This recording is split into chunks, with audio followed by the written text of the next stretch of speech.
याद दिलाया।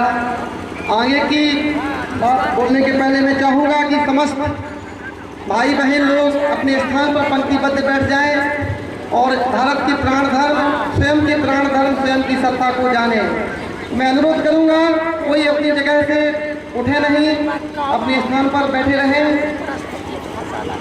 मनुष्य की जो अनंत भूख है, इस भूख की तृप्ति के लिए आज पश्चिमी चकाचौंध से प्रभावित होकर के लोग उस संस्कृति को अपना रहे हैं और अपनी जो मूल संस्कृति है, मूल परंपरा है, उससे पतित हो रहे हैं। तो मैं आपका विशेष समय नहीं लेते हुए आज के इस कार्यक्रम के मुख्य वक्ता आचार्य सत्याश्रयानंद अवधूत दादाजी से अनुरोध करता हूँ कि भारत का प्राण धर्म विषय पर प्रकाश डालें और हम लोगों को अपना प्राण धर्म की याद दिलाएं। आचार्य आचार्य सत्याश्रयानंद अवधूत दादाजी।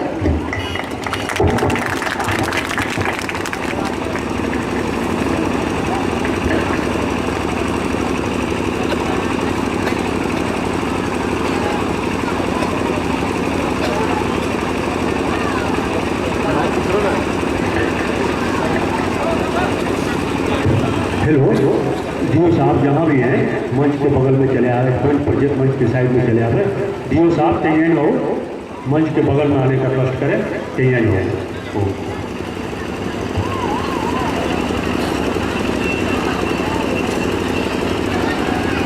परमाध्यक्ष, सर्व कर्माध्यक्ष हृदयराज बाबानंद मूर्ति जी, मंचा सेन बासुकीनाथ जी, प्रिय भाई आचार्य दयाशेखरानंद जी,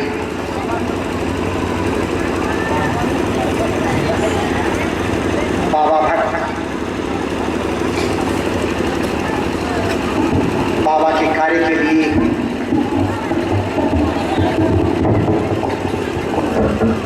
जो समय प्रदान कर रहे हैं, गृह आचार्य रणधीर देव जी, कार्यक्रम को फैसिलिटेट करने वाले प्रिय भाई आचार्य राजशेखरानंद जी, कमलनाथ जी, उपस्थित मार्गी भाइयों बहनों, श्रद्धालुओं और अररिया निवासियों, कहते हैं जब वृक्ष फलों से लद जाता है तो झुक जाता है। कुछ ऐसा ही परिचय आचार्य दयाशेखरानंद जी ने दिया। उन्होंने हमारे विषय में जो कुछ कहा, बाबा की कृपा है।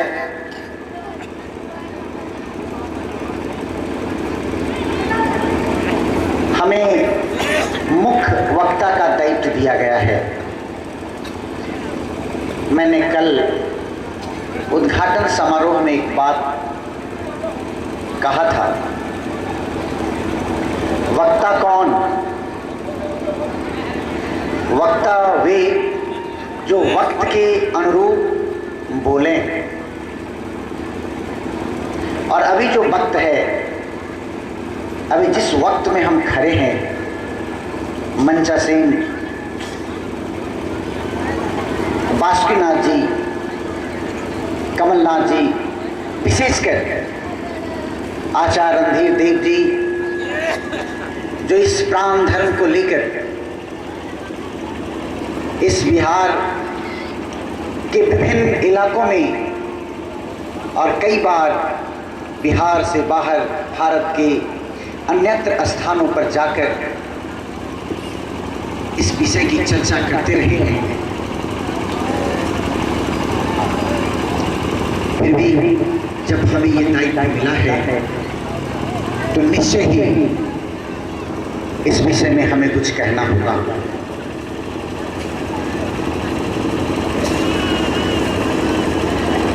उपनिषद एक सूत्र कहता है, विपदो विपद संपदो संपद। विपत्तियों में सबसे बड़ी विपत्ति क्या है और संपत्तियों में सबसे बड़ी संपत्ति क्या है? पूरा श्वेतसार उपनिषद इसकी चर्चा करते हुए 300 पृष्ठ लिख डालता है।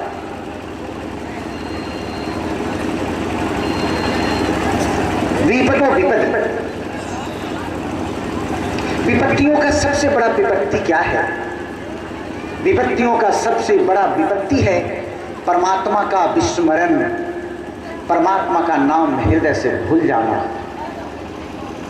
संपद संपद, और सारे संपत्तियों में श्रेष्ठ संपत्ति क्या है? उनका स्मरण आ जाना।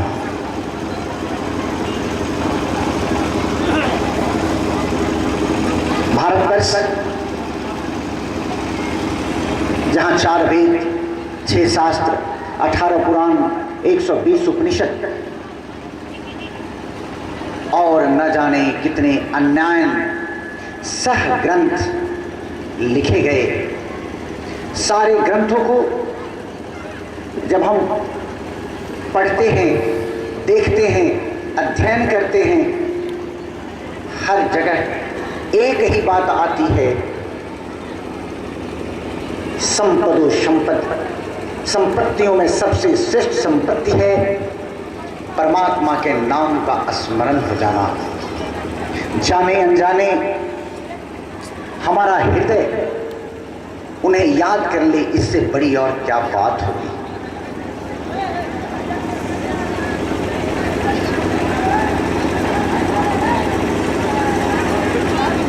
प्रिय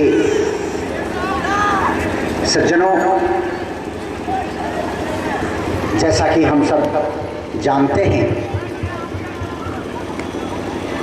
कि संसार में जितने मनुष्य हैं, उस मनुष्य में कुछ समानताएं हैं और वो समानताएं 3 स्तर में है: चिंतन, चरित्र और व्यवहार। समानताएं हैं, एक रूपता नहीं है। चिंतन, चरित्र और व्यवहार। मनुष्य का जैसा चिंतन होता है वो ऐसा ही चित्र बनने लगता है।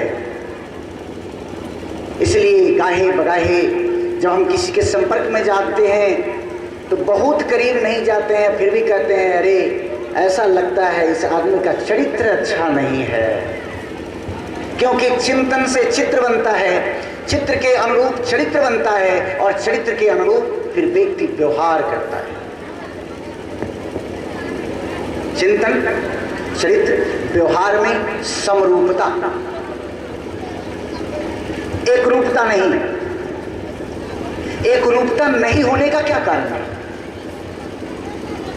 कहते हैं आनंद सूत्रम में, आनंद मार्ग दर्शन का जो आनंद सूत्रम है उसमें श्री श्री आनंद मूर्ति जी कहते हैं, वैचित्रं प्राकृत धर्मं क्षमानं न भविष्यति।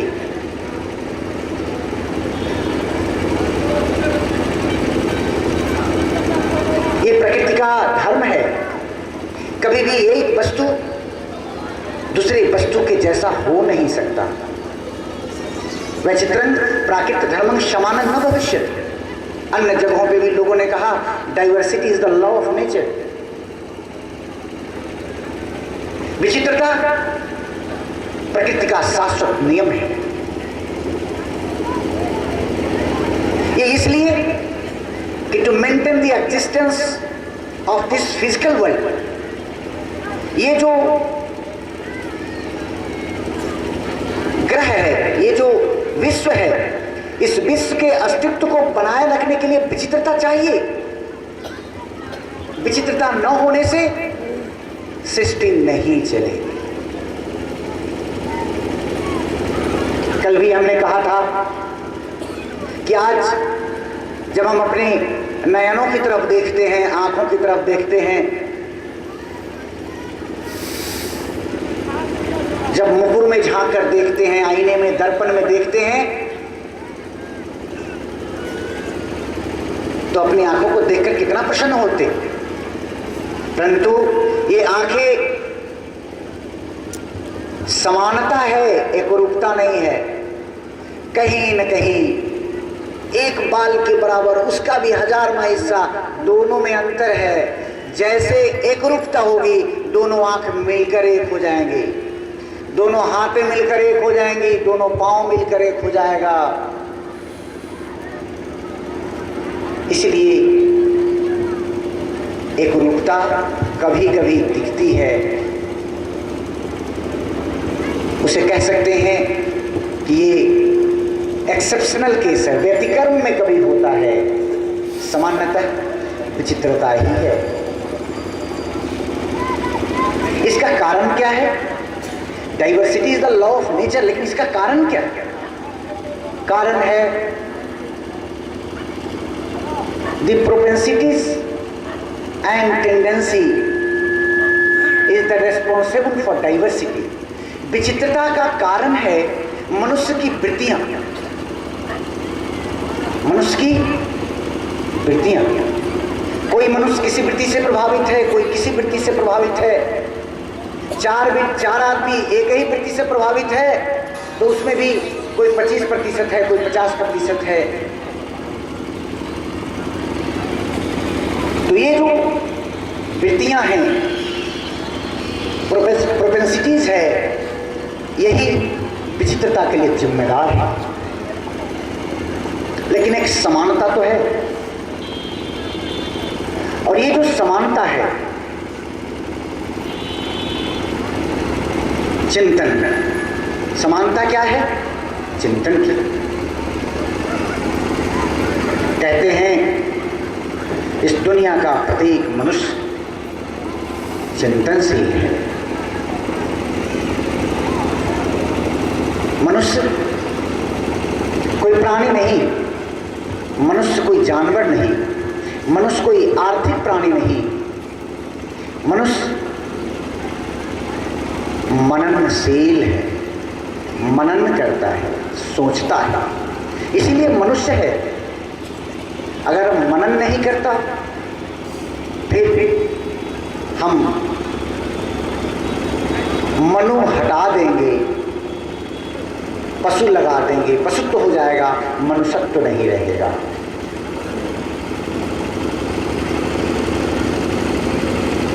बात है, विषय है भारत का प्राण धर्म।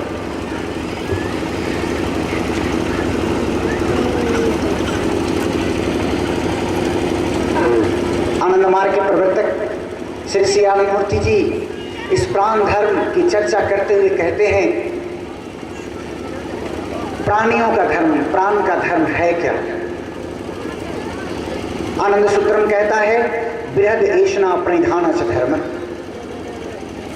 बृहद ऐषणा प्राणियों का धर्म है, प्राण का धर्म है बृहद ऐषणा प्रणिधान च धर्म।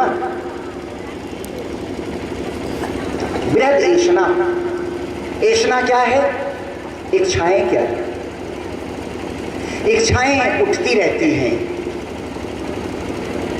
न मालूम 1 मिनट में कितनी इच्छा उठ जाए, लेकिन वही इच्छा जब ऐषणा बनती है, वही इच्छा जब कार्यान्वित होती है, तो उसे हम ऐषणा कहते हैं। इच्छा और ऐषणा में यही भेद है। कई बार लोग कहते हैं, दादा लोग कहते हैं ऐषणा नहीं है, इच्छा नहीं है, इच्छाएं उठती रहती हैं।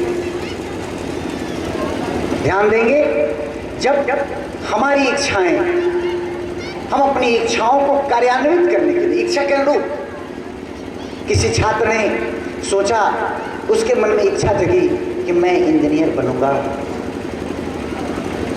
बार बार रोज सोचता है मैं इंजीनियर बनूंगा, लेकिन इंजीनियर बनने के लिए जिस दिन से पहल शुरू करता है, अब मैं कोचिंग जाऊंगा, अब मैं इसका प्रिपरेशन करूंगा, पूर्व तैयारी करूंगा। जैसे तैयारी के लिए आगे बढ़ता है वहीं ऐसना हो जाती है। आनंद मार्ग के प्रवर्तक आनंद मूर्ति जी कहते हैं, बृहद ऐसना प्रणिधान च धर्म।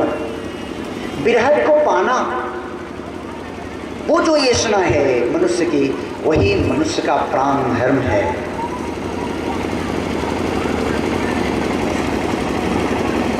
इस दुनिया में कोई अल्प पाकर संतुष्ट नहीं है। कल एक रोचक और शिक्षाप्रद बात हमने कही थी। एक घटना का जिक्र मैंने किया था। हम लोग रोज देखते हैं, हम अपने आप को देखें, हमें बाहर देखने की जरूरत नहीं है। जब हम किसी और को देखने जाते हैं और की तरफ अंगुली करते हैं तो 4 अंगुलियां तो अपनी तरफ होती है। तो जरा हम अपने आप में अवलोकन करके देखें कि हम बृहद ऐसना की ओर हैं या नहीं है। बोला, स्वामी जी आपको तो बृहद ऐसना नहीं होगी ना। मैं कहूं कि साधु सन्यासियों से ज्यादा बृहद ऐसना रखने वाला, बृहद इच्छा रखने वाला इस दुनिया में लोग है ही नहीं। गृहस्थ बेचारे भोले भाले, इनकी तो इच्छाएं ज्यादा कुछ है ही नहीं। साधु संत महात्माओं से ज्यादा बृहद ऐसना रखने वाले लोग इस दुनिया में नहीं आए। आपको मैं ध्यान आकृष्ट करना चाहूंगा,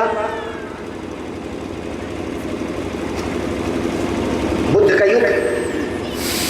बुद्ध जब बौद्ध धर्म के प्रचार हेतु निकले, गांव गांव में जाकर धर्मचक्र किया करते थे। पंडितों पुरोहितों ने ये देखा कि बुद्ध के आने से कर्मकांड खत्म होता चला जा रहा है। जो पुरोहितों का, पंडितों का शोषण का तंत्र फैला था, वे सब घबराते। एक गांव में बुद्ध पहुंचते हैं। जैसे बुद्ध पहुंचते हैं, बुद्ध के भिक्षु गांव में जाकर लोगों को सूचना दिया करते कि आज तथागत का प्रवचन है, आज भगवान बुद्ध आपके समक्ष कुछ बोलेंगे। पूरे गांव में लोगों ने मना कर दिया कि बुद्ध आया है, बुद्ध के पास जाना नहीं, ये बुद्ध धर्म के रास्ते से बिलक करता है। शाम में जब धर्मचक्र के लिए बैठे, सचमुच उस दिन उस गांव का एक भी नया आदमी नहीं आया था। भगवान बुद्ध अपने भिक्षु को कहते हैं, क्या हुआ, आज सूचना नहीं दी गई थी?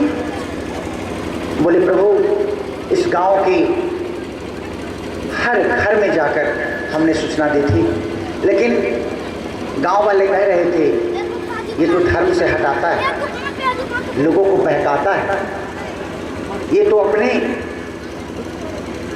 घर छोड़कर भागा।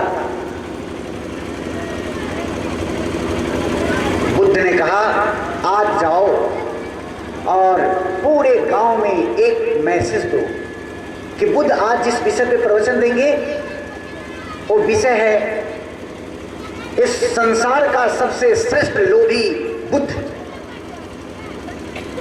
और भिक्षु ने कहा दरवाजे पे जाकर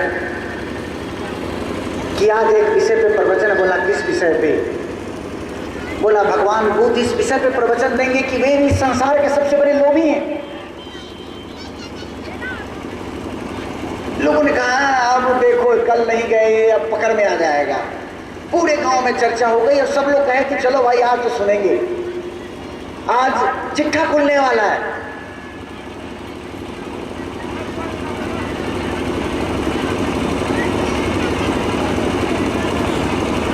सन्यासियों के नाम के पीछे भारतवर्ष के पश्चिम में महाराज लगाया जाता है।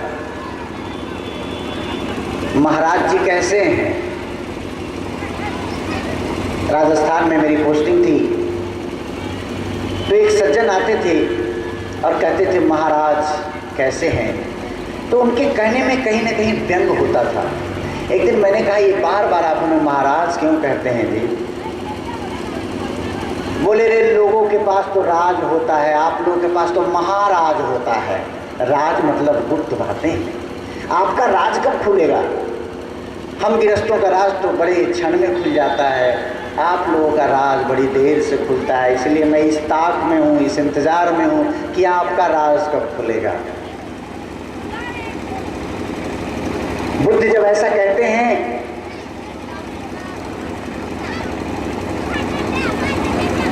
कि सबसे बड़ा लोभी बुद्ध, उस गांव के सैकड़ों लोग सामने एकत्र हो जाते हैं और बुद्ध निर्वाण की चर्चा करने लगते हैं। 5-7 मिनट जैसे निर्वाण की बात करते हैं, एक आदमी खड़ा होता है, तेज तर्रार युवक, कि आगे की बात मत कीजिए, आपने अपने भिक्षुओं को द्वारा जो सूचनाएं हमें प्रदान की है उसका विषय वस्तु है बुद्ध इस संसार का श्रेष्ठ लोभी, और आप हम सबों को निर्वाण की बात सुना रहे हैं। जैसे कई बार होता है ना, कोई बच्चा नहीं पढ़ने वाला है तो सोच के रखा है कि मैं नहीं पढ़ूंगा। बोला बेटा ये पेड़ पे क्या बैठा है? बोला कौवा। बोला ये देखो तो ये इधर से देखो कितना है, 1 2। बोला हाँ मुझे गिनती पढ़ा रहा है वो, मैं नहीं पढ़ूंगा।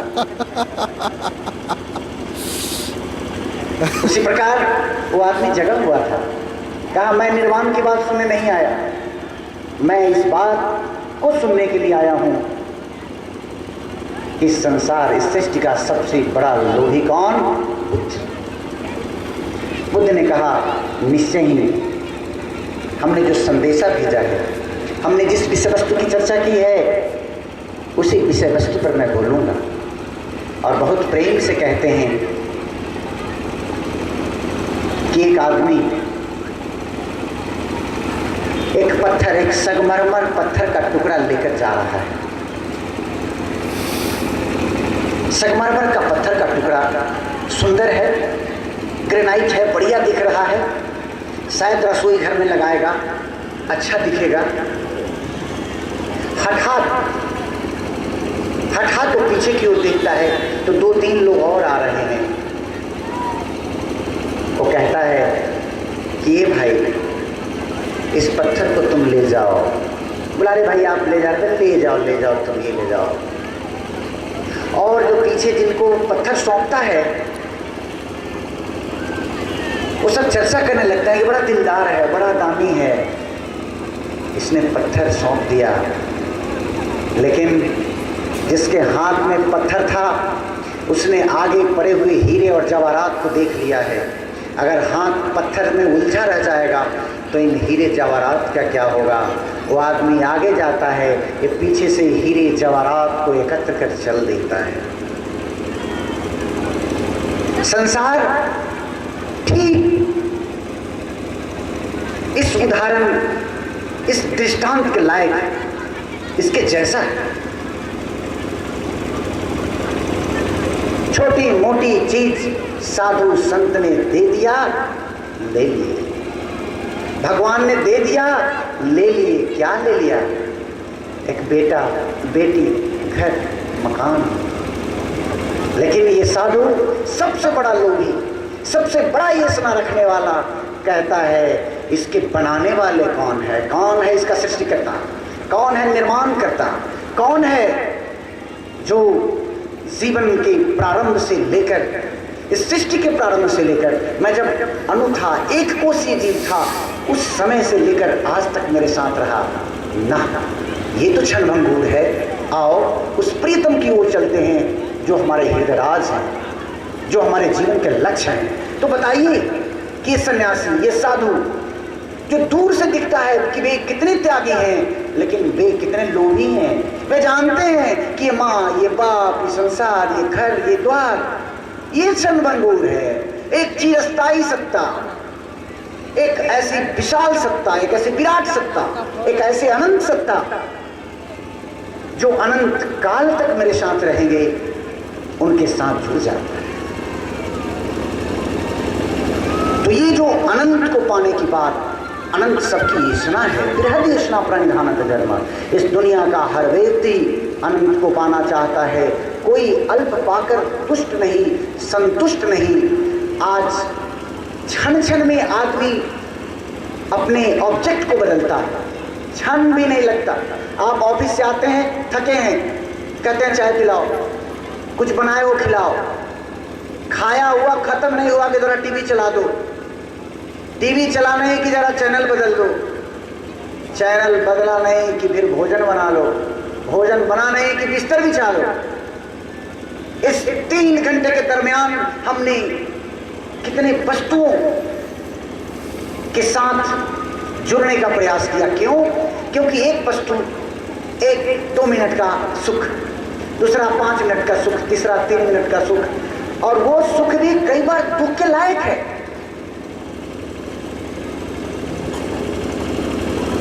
तो अनंत की तलाश में ही ये सारा चीज हो रहा है। आज आदमी अगर विषयों को बदल रहा है, विभिन्न चीजों को पकड़ रहा है, लोग कहते हैं देखो ना कैसा है, मैं इसे अन्यथा नहीं लेता। आनंद मार्ग दर्शन कहता है अगर मनुष्य की इच्छाएं अनंत है, ये मनुष्य का दोष नहीं, क्योंकि हम उस मिट्टी के बने हैं। ईश्वर अंश जीव अविनाशी, हम उसी ईश्वर के अंश हैं। वो ईश्वर अनंत है। तो जिस धातु से जिस चीज का निर्माण होता है, धातु का गुण रह जाता है। हम ईश्वर रूपी धातु से बने हैं। ईश्वर का गुण अनंतत्व का गुण, इसलिए हम में भी आया अनंत को पाने का गुण, अनंत इच्छाएं, बृहद ऐष्णा। इसलिए विभिन्न साधु संतों के मुंह से ये बृहद ऐष्णा, ये मनुष्य की अनंत इच्छाएं, ये बंधन, अगर ये बंधन है, इस बंधन के प्रणेता, इस बंधन के जन्मदाता स्वयं सृष्टिकर्ता है। अब होशियारी क्या है? होशियारी यह है कि ये जो हम जिस धातु से बने हैं, उस धातु के साथ अगर हम जुड़ जाएं, उसके मुख्य जो सोर्स है वहां से अगर जुड़ जाएं, तो यही अनंत इच्छाएं हमारे मोक्ष और मुक्ति का कारण बन जाता है। भारतवर्ष का पूरा इतिहास आदिकाल से लेकर प्राचीन काल से लेकर मध्यकाल देखें और आज का आधुनिक युग देखें, पूरा का पूरा इतिहास, प्राचीन इतिहास पूर्णतः प्राण धर्म के साथ जुड़ा हुआ है। भारतवर्ष में अगर बच्चा जन्म लेता है तो मदालसा जैसी माँ है जो बच्चे को पालने में शुद्धोसी बुद्धोसी निरंजनोसी संसार माया परिवर्जितोसी संसार स्वप्नंग तज्य मोहनिद्रंग मदालसा उवाच पुत्रंग। वो माँ पालने में अपने बच्चे को कहती है कि तुम शुद्ध हो, तुम बुद्ध हो, तुम निरंजन हो, ये संसार माया है, स्वप्न की भांति है, इसे छोड़ो, तजो और अपने जीवन के लक्ष्य की प्राप्ति को निकल पड़ो। और नन्हा सा शिशु अज्ञान, कुछ जानता नहीं, लेकिन उसके कान में इसकी शिक्षा दी जाती है। जब अन्नप्राशन का संस्कार होता है तो सहज से जिह्वा पे लिखते हैं, कोई राम लिखता, कोई कृष्ण लिखता, भगवान का नाम लिखते हैं। प्राण धर्म के प्रति इतनी सतर्कता,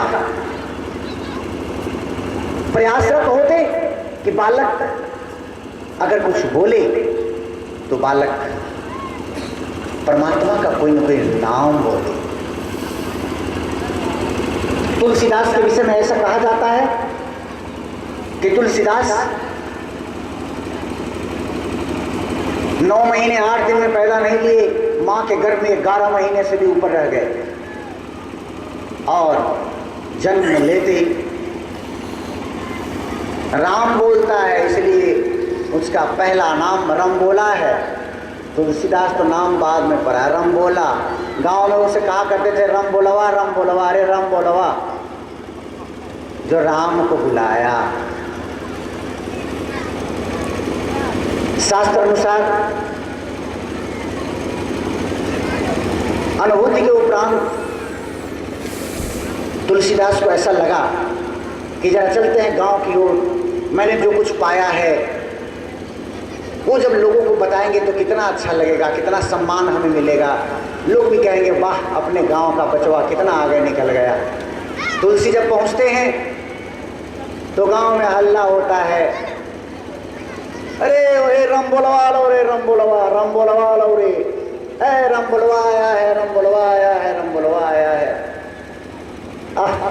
तुलसीदास लौटे और लौट के 2 पंक्ति लिखते हैं, तुलसी तहाँ न जाइए जहाँ जन्म का ठाव, भक्ति भाव पूछे नहीं लेट पुरानी नाव। आनंद मार्ग के प्रवर्तक बाबा आनंद मूर्ति जी सन्यासियों के जीवन में जब आचरण विधि देते हैं तो कहते हैं लौकिक जगह पे लौकिक लोगों से संपर्क नहीं साधोगे। क्यों? क्योंकि रंबोलवा ही पुकारे जाओगे।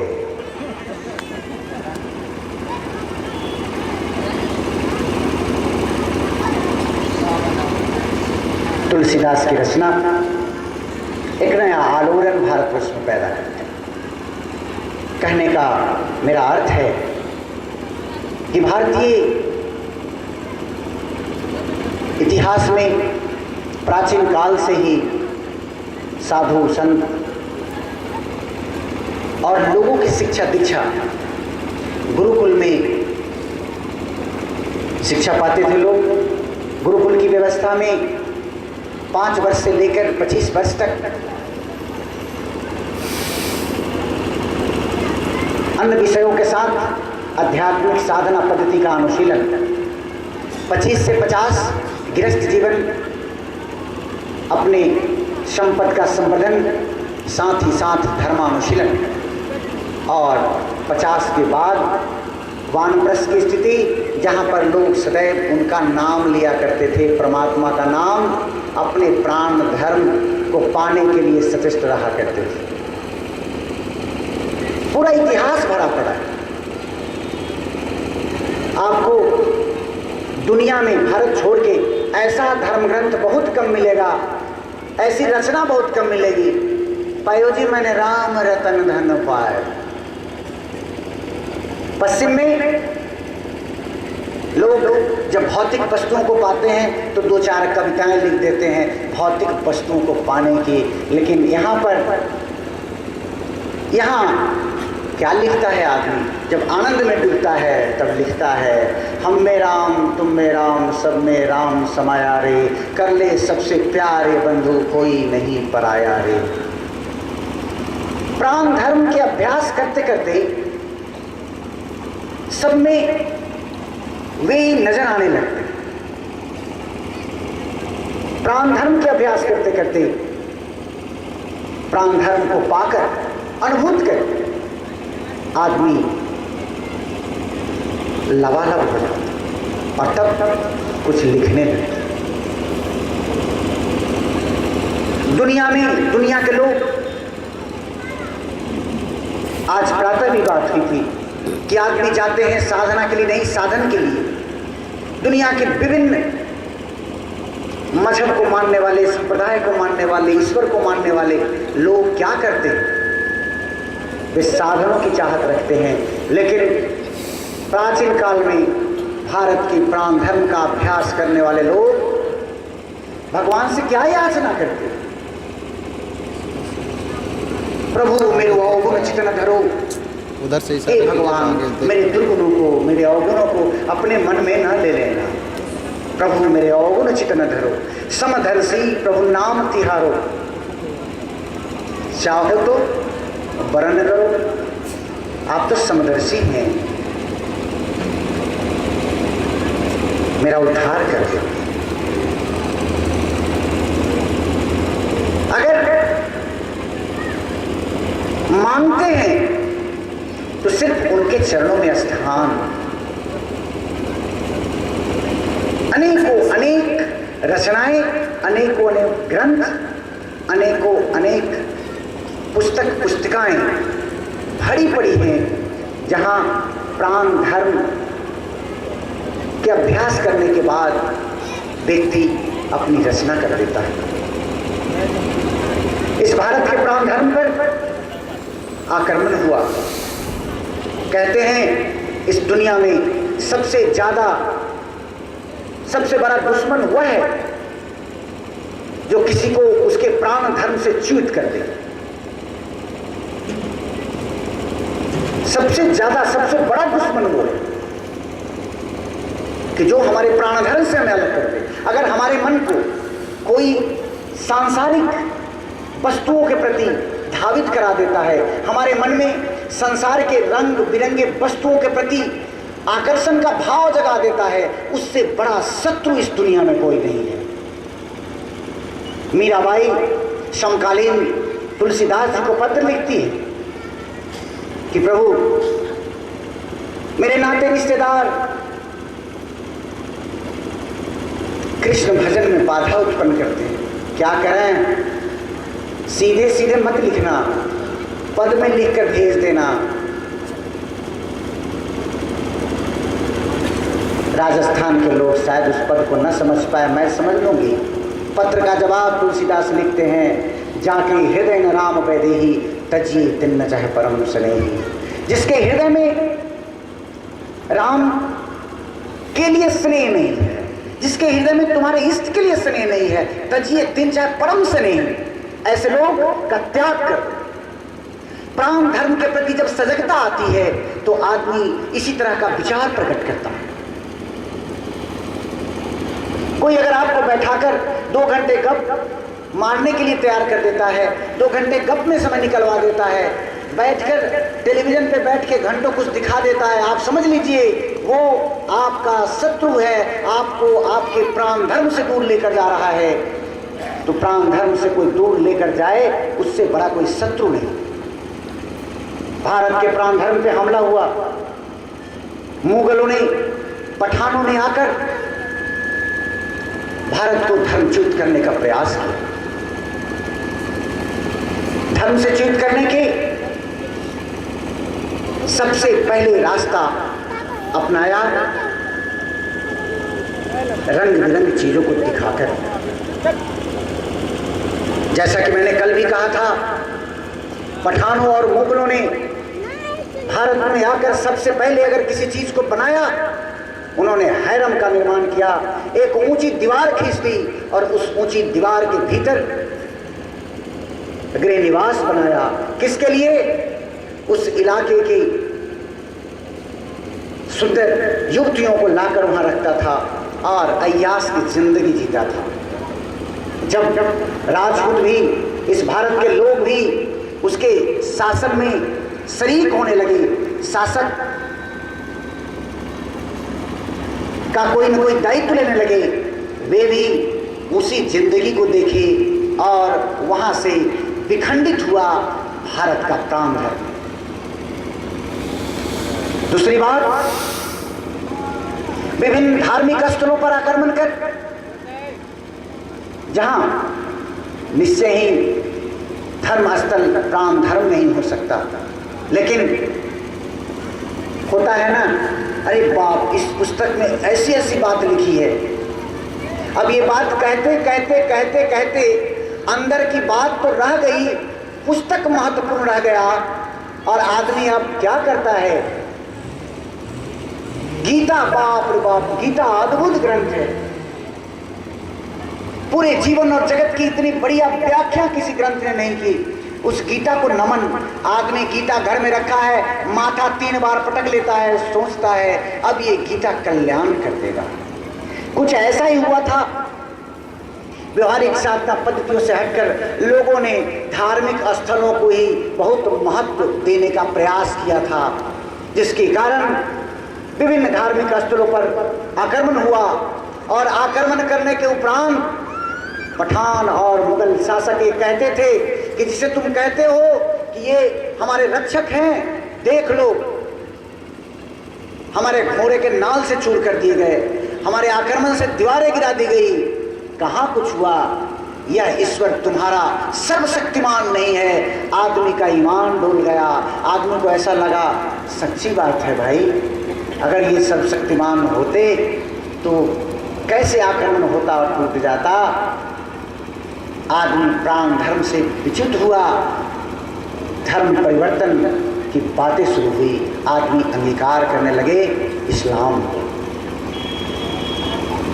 तलवार के बल पर रक्त बहाकर भी धर्म परिवर्तन की बात, प्राण धर्म से च्युत करने की बात की गई।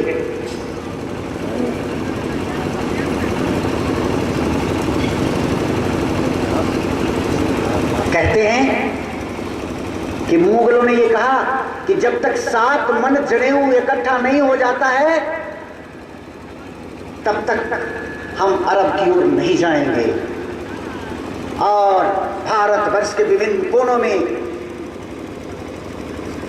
आक्रमण करके भय दिखाकर इतने लोगों का जनेऊ उतरवा दिया। 7 मन जनेऊ में कितने लाख लोग हो सकते हैं आप समझ सकते हैं। इतने लोगों का धर्म परिवर्तन, इतने लोग प्राण धर्म से दूर हुए। बाबा कहते हैं, लेकिन ये तात्कालिक दिखता था कि धर्म परिवर्तन हुआ, लेकिन किसी के हृदय को कभी भी तलवार के बल पर नहीं जीता जा सकता है। किसी के हृदय को जीतने के लिए प्रेम चाहिए, स्नेह दुलार मोहब्बत चाहिए, जिसका अभाव था। भय से लोगों ने स्वीकार तो कर लिया था, लेकिन हृदय से स्वीकार नहीं किया था। साथ ही अरब में आपसी मतभेद के कारण बार बार मुगलों पठानों को अरब की ओर लौटना होता था। इसलिए भी वे भारत के प्राण धर्म का ज्यादा नुकसान नहीं पहुंचा पाए, लेकिन नुकसान जो हुआ वो हुआ।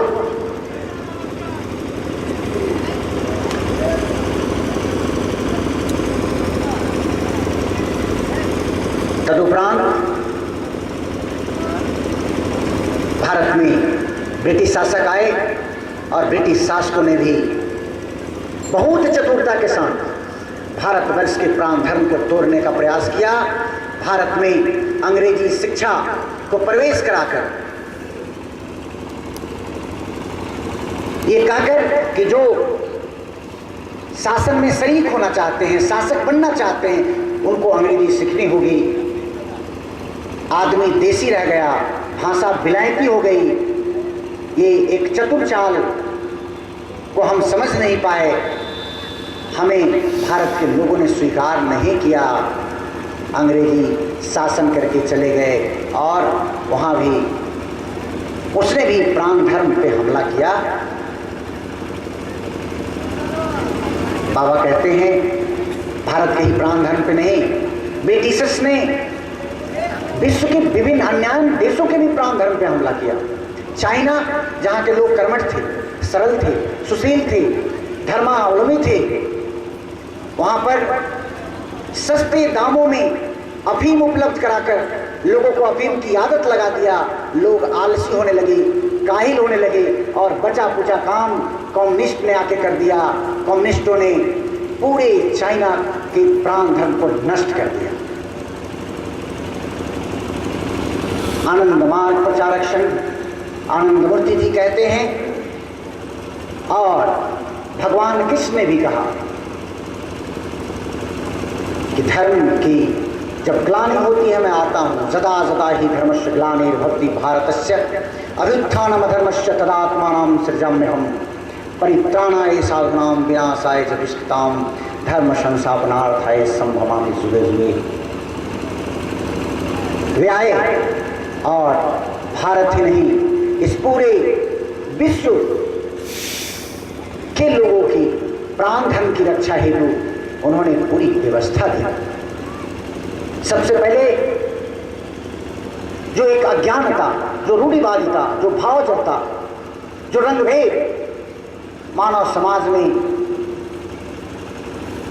बहुत गहरे बैठ गया था, उस पर आघात हुआ। आप जानते हैं आनंद मार्ग के प्रारंभ के वे कैसे दिन थे जहां ये कहा जाता था आनंद मार्गी नहीं है, ये आनंद मार्गी मियाँ बनबै छे, जनऊ खोलावे छे आ टिकी कटावे छे, मियाँ बनावे छे। ये इस्लाम का एजेंट है। अनंत मूर्ति जी सीधे भाव जनता पे आक्रमण किए थे। क्यों? क्योंकि आदमी भूल गया था ये जनऊ क्या है। मैंने एक जगह किसी से पूछा, ए भाई कान पे 3 लपेटा क्यों मारते हो? बोला पता नहीं, पापा लपेटते हैं इसलिए मैं लपेटता हूं। दूसरे से पूछा काहे लपेटते हो भाई? बोला अरे आपको पता नहीं है स्वामी जी, इसके लपेटने से एक प्रेशर होता है तो जो लघु शंका और दृढ़ शंका है वही सहजता से हो जाता है। मैंने कहा बड़े बेईमान हो तुम लोग। आधा समाज पुरुष का, आधा समाज नारियों का। तुम्हारे पुरुष वर्गों ने तो सहजता से उपलब्ध कर लिया, पूरे महिलाओं को इसे दूर रख दिया। चुप हो। बोला आप साधु हैं, कैसी बात करते हैं? ऐसी बात नहीं है, तुम भूल रहे हो। जनेऊ का साइज कमर के नीचे, कमर से भी नीचे। लोग धोती पहनते, तो जब लघु शंका दीर्घ शंका जाएंगे तो बैठेंगे, धूल है, खुली जगह है, तो जब तब तक लपेटेंगे, कोई 3 लपेटा तो कोई 4 लपेटा, जब तक वो जमीन से ऊपर ना उठ जाए, लपेट ऊपर आए। ये विज्ञान है। विज्ञान ये है कि ये गंदा नहीं हो, लेकिन आदमी भूलता चला गया। आनंद मार्ग के प्रवर्तक आए और साफ साफ उन्होंने कहा कि जनेऊ की जो परंपरा जिस समय शुरू हुई थी, अब वो गुणवत्ता नहीं रह गई। आज सीधे आदमी जनेऊ धारण करने का मतलब आदमी अपने आप को एक ऊंची जाति का, ऊंचे कास्ट का, ऊंचे ओहदे का समझता है।